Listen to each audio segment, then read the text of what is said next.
So I'm in a whiteout blizzard. I'm doing 11 miles an hour. I can't see nothing. And I've been doing this for the past 3 miles. Behind this plow truck. He can't see nothing either.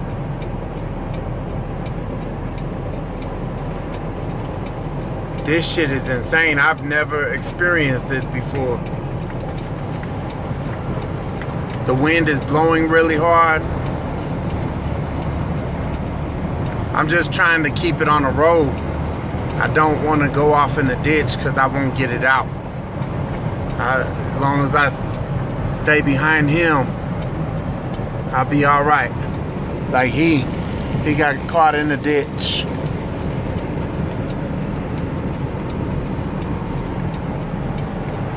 I don't want to be like him. I'm gonna stay right behind this guy.